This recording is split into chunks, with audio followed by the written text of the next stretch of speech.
My parents told me my college fund was gone. Turns out, they secretly invested it in my brother's business and my life changed forever. At 22, never imagined I'd be where I am today, living out of my car, working 2 jobs, and dodging calls from my family. But life has a way of throwing curveballs, and mine came in the form of a betrayal so deep it shattered everything I thought I knew about my parents and my place in our family. It all started with a seemingly innocent conversation about college. I'd just been accepted to my dream school, a prestigious university known for its engineering program.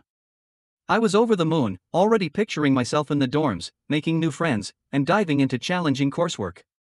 But when I broached the subject of tuition with my parents, their reaction wasn't what I expected. "I'm sorry, son," my father said, his face a mask of regret. "But we just don't have the money for college right now. The economy's been tough, and with your brother's medical bills." He trailed off, leaving the sentence hanging in the air like a guillotine over my dreams. I was stunned. We'd never been wealthy, but I'd always assumed my parents had been saving for my education. Hadn't they always preached about the importance of higher learning? Hadn't they pushed me to excel in school, to aim for the best colleges? But what about my college fund? I stammered, feeling like the floor was dropping out from under me. "I thought you guys had been saving since I was little." My mother's eyes darted away, unable to meet mine. "We had to use that money for emergencies, sweetie." "I'm so sorry." I nodded numbly, trying to process this information. My brother's medical bills. It made sense, I supposed. He'd been diagnosed with a chronic condition a few years back, and I knew treatment was expensive. But still, the disappointment was crushing. "Maybe you could take out loans," my father suggested half-heartedly. "Or start at community college and transfer later." I nodded again, already feeling the weight of potential debt pressing down on me. Yeah, I'll figure something out." But as the weeks passed and I researched my options, a gnawing sense of unease began to grow in my gut. Something about the whole situation felt off. My parents had always been supportive of my academic pursuits, but now they seemed almost dismissive of my concerns about financing my education. Then came the day that changed everything. I was home alone, searching for an important document in my father's home office, when I stumbled across a file I wasn't meant to see. At first, I thought it was just more medical paperwork for my brother. But as I skimmed the contents, my blood ran cold. It wasn't a medical bill. It was an investment contract. My parents had poured a substantial sum, easily enough to cover my first year of tuition and then some, into my brother's fledgling tech startup. The date on the document was just 2 weeks before our conversation about my college fund. My hands shook as I read through the details. They'd lied to me. Straight to my face, they'd lied about not having money for my education while secretly bankrolling my brother's business venture. The betrayal hit me like a physical blow, leaving me gasping for air. I don't know how long I sat there, staring at that damning piece of paper. My mind raced, trying to make sense of it all. Had I always been the lesser son in their eyes? Was my future worth less than my brother's entrepreneurial dreams? When I heard the front door open, signaling my parents' return, I hastily shoved the file back where I'd found it. I couldn't confront them. Not yet. I needed time to think. To plan. Over the next few days, I watched my parents with new eyes. Every interaction felt tainted by the knowledge of their deceit. I noticed how they'd perk up when my brother called, eagerly discussing his business plans. Meanwhile, any mention of my college prospects was met with vague platitudes and subject changes. It all came to a head at Sunday dinner. My brother was visiting, full of excitement about his company's progress. As he regaled us with tales of potential investors and market projections, I felt something inside me snap. "So how much did Mom and Dad invest in your startup?" I asked, my voice cutting through the chatter like a knife. The table fell silent. My brother's eyes widened in surprise, darting between me and our parents. What do you mean?" I turned to face my parents, noting the panic blooming on their faces. "You heard me. How much of my college fund did you pour into his business?" My father's face hardened. "That's none of your concern. What we do with our money is our business." "Your business?" I echoed, my voice rising. "It became my business when you told me you couldn't afford my tuition. When you suggested I take out loans or give up on my dream school. All while you were secretly funding his pipe dreams." My mother reached out, trying to placate me. Sweetie, it's not like that. We believe in your brother's vision. And what about my vision? I interrupted, years of pent-up resentment spilling out. What about my future?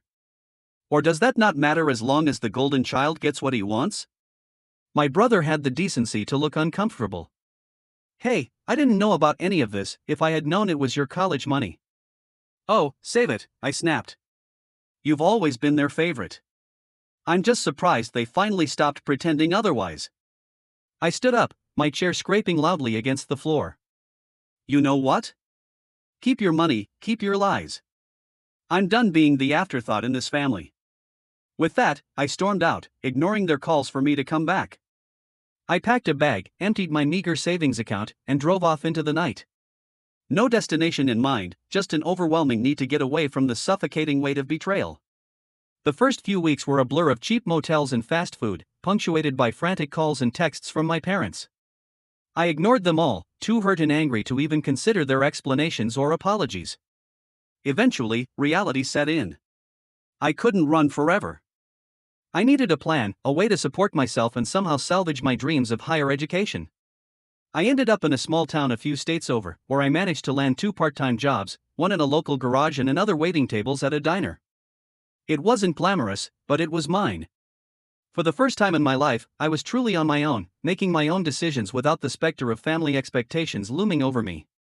It was terrifying and exhilarating in equal measure. Months passed. I saved every penny I could, determined to build my own path to college. It would take longer, sure, but I'd do it on my own terms. No strings attached, no family politics to navigate. Then, out of the blue, my phone lit up with a call from my mother. I almost ignored it, as I had dozens of times before. But something, intuition, perhaps, made me answer. Hello, I said cautiously, bracing myself for tears or recriminations. Instead, my mother's voice came through clear and determined. I'm leaving your father. I nearly dropped the phone in shock. What? Why? Because of you, she said simply. Because I can't stand by and watch him destroy our family with his favoritism and lies. My head spun. This was the last thing I'd expected. Mom, you don't have to. Yes, I do, she interrupted. I should have done it years ago. I should have stood up for you, protected you from his manipulations. I failed you as a mother, and I'm so sorry. Tears pricked at my eyes, a complex mix of emotions swirling in my chest. It's not all on you, Mom.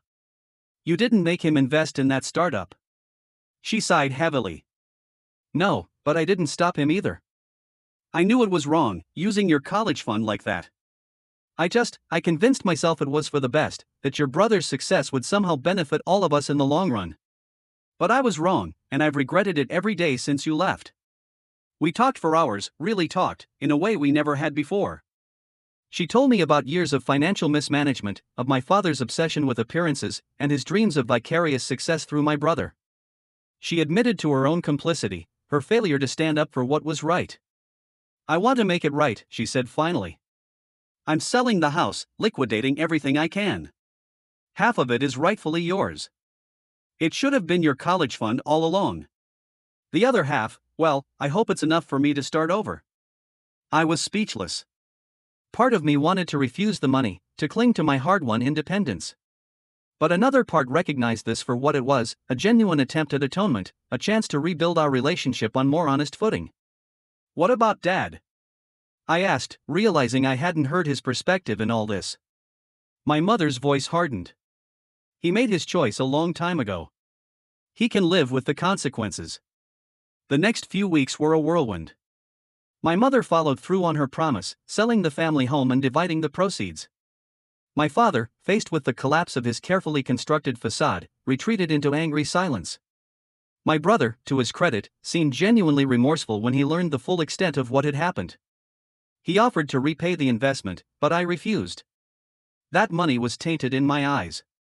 With my share of the house sale, I was able to enroll in a local college's engineering program.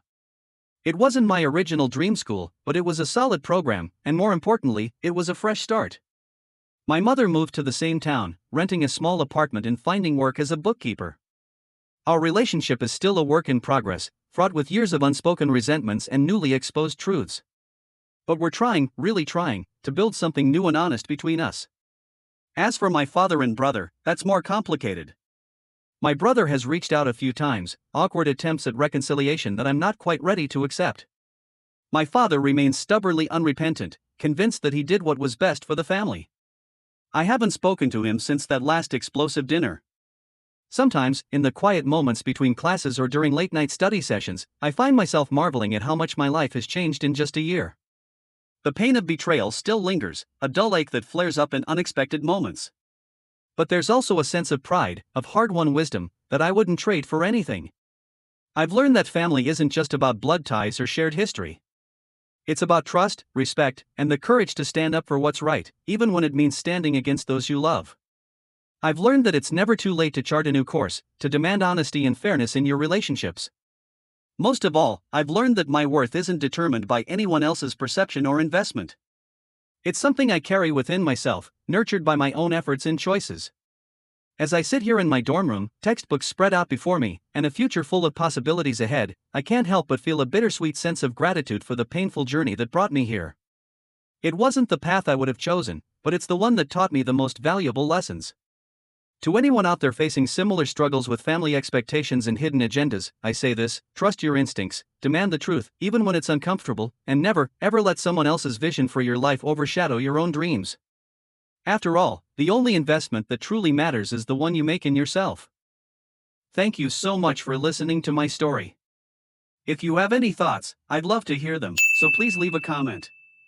Don't forget to like and subscribe if you want more stories like this one.